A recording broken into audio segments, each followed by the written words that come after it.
और इस बीच एक और बड़ा अपडेट मिल रहा है कि अमेरिका से, जहां पर एक सर्वे में अनुसार अमेरिका के लोग पेट्रोल की कीमतों में उछाल के लिए ट्रंप को जिम्मेदार ठहरा रहे हैं। ईंधन की बढ़ती लागत और ईरान से युद्ध अब मध्यवर्गीय चुनावों में यानी मिड टर्म इलेक्शन में रिपब्लिकन के लिए संभावनाओं के लिए खतरा बन रहा है।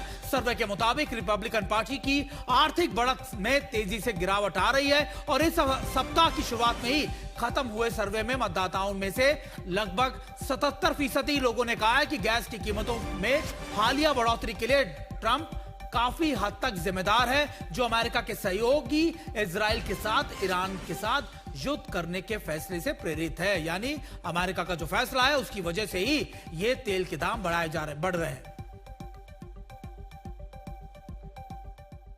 और अब आपको बड़ी स्क्रीन पर लिए चलते हैं और दिखाने की कोशिश करते हैं कि किन देशों में ईरान की कितनी संपत्ति फ्रीज है। यानी ईरान की एक और महत्वपूर्ण शर्त, जिसमें ईरान ये दावा करता है कि जब तक इन फ्रीजिंग एसेट्स को डी फ्रीज नहीं किया जाएगा हम बातचीत नहीं करेंगे। और ईरान ने इसके लिए फेज वाइज तरीके से बातचीत करने की कोशिश की है।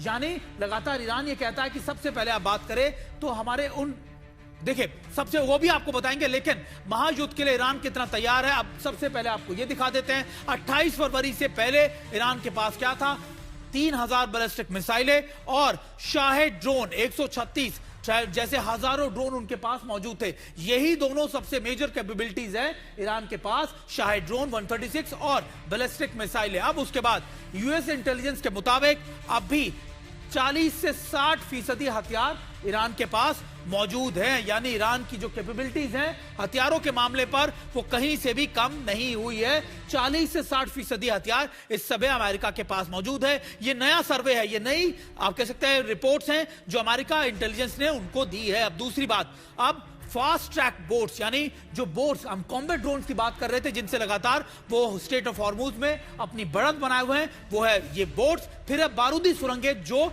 ईरान ने बहुत तेजी से इस इलाके में बिछाई, और फिर कोस्टल मिसाइलें, यानी जो कोस्टल एरिया है उसके आसपास लगी हुई मिसाइलें। अब उसके बाद सबसे इंपॉर्टेंट बात यह है कि हम आपको बता रहे हैं कि 28 फरवरी के बाद से ही अब क्या हुआ है, क्या होने वाला और क्या चीजें बदली हैं। सीज फायर के दौरान ईरान में सुरंगों और बंकरों में छिपाए गए हैं स्टॉक।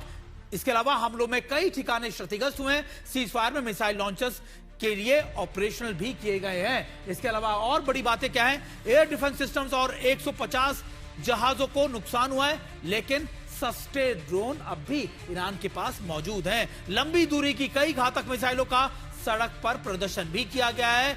देखिए ईरान कितना तैयार है, क्या उसके पास अभी भी बचा है उसके जखीरे में, यह हम आपको बता रहे हैं। लंबी दूरी की कई घातक मिसाइलों का प्रदर्शन भी ईरान कर चुका है।